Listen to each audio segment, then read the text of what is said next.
안녕하세요. 비즈노 소상공인 마케팅 전략가 황문진입니다. 오늘의 비즈노 성공밥상 상차림은 사장의 역할 시리즈 5번째 이야기입니다. 전쟁을 치르는 장군은 아군의 전투력을 분석해서 적과 어느 지역에서 어떻게 전투를 해야 유리한지, 어디까지를 전선으로 삼을지, 전선을 확장할 것인지 하는 것을 정하는 것이 장군의 역할입니다. 어디까지를 싸움터로 삼아서 싸울지를 정하는 것이 장군이 해야 할 역할인데, 임진왜란 당시 이순신 장군은 매번 적의 동태를 살피기 위해서 척후선을 운용하였습니다. 지금으로 치면 정찰기겠죠. 적의 위치나 적의 숫자 등을 파악하고 항상 어디에서 싸울지를 이순신 장군은 고민을 하였던 것입니다. 아군의 피해를 최소한으로 줄일 수 있는 싸움터가 어디인지, 어떤 지형지물을 이용하면 아군의 피해를 줄이고 적에게 큰 피해를 입힐 수 있는지 항상 싸움터를 고르는 데 고민을 하였던 것이죠. 전쟁에 임하는 장군의 역할 중에서 싸움터를 어디로 선택하느냐가 전쟁의 승패를 좌우하는 중요한 요소인 것입니다.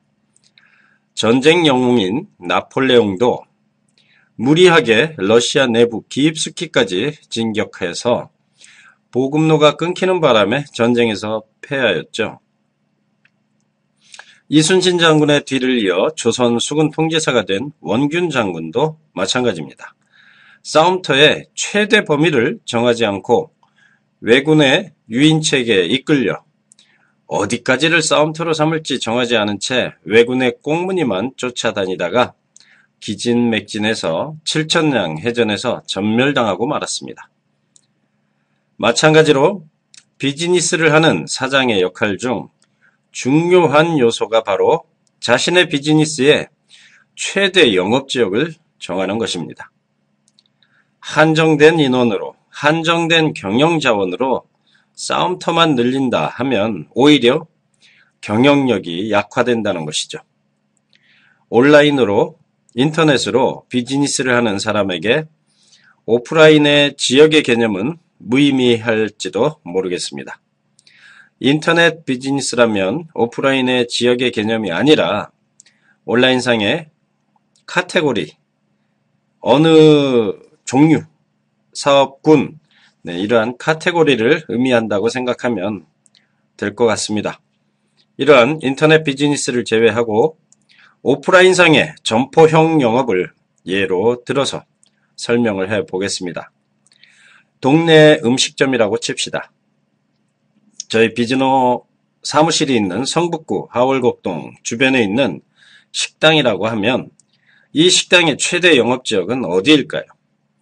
네, 당연히 이 하월곡동 인근이겠죠. 반경 700m 이내가 주된 영업지역이 될 것입니다. 너무 먼 지역에서 점심 식사하러 여기까지 오지는 않을 테니까요. 그죠? 영업지역을 한정해 두지 않으면 상권 밖으로 영업력을 펼치게 돼서 경영 낭비가 발생합니다.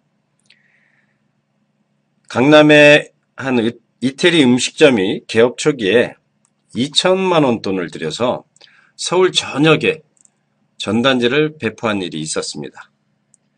강남의 이태리 음식점이 최대 영업지역을 정해놓지 않았기 때문에 서울 전역에 전단지를 뿌리게 된 것이죠. 효과가 있었을까요? 네, 강남 지역 이외에서는 이 이태리 음식점을 찾을 일이 거의 없다는 거죠. 네, 강북에까지 전단지를 배포하는 것은 지역 전략에 대한 이해가 부족한 탓이라고 할 수 있습니다. 넓은 지역의 불특정 다수를 상대로 이처럼 영업을 전개하는 것은 비즈니스 강자인 대기업에서나 가능한 일이고 소기업이 이와 같은 방식을 택하면 경영력만 낭비하게 됩니다. 자, 오늘의 성공밥상. 비즈니스상의 최대 영업지역에 관한 메뉴였습니다. 승률 100%의 싸움을 이끈 이순신 장군이 항상 싸움터를 어디로 할 것인가, 어디까지를 싸움터로 할 것인가 고민했던 것처럼 비즈니스 영업지역에 대해서 고민해보는 시간이 되었기를 바랍니다. 네, 감사합니다.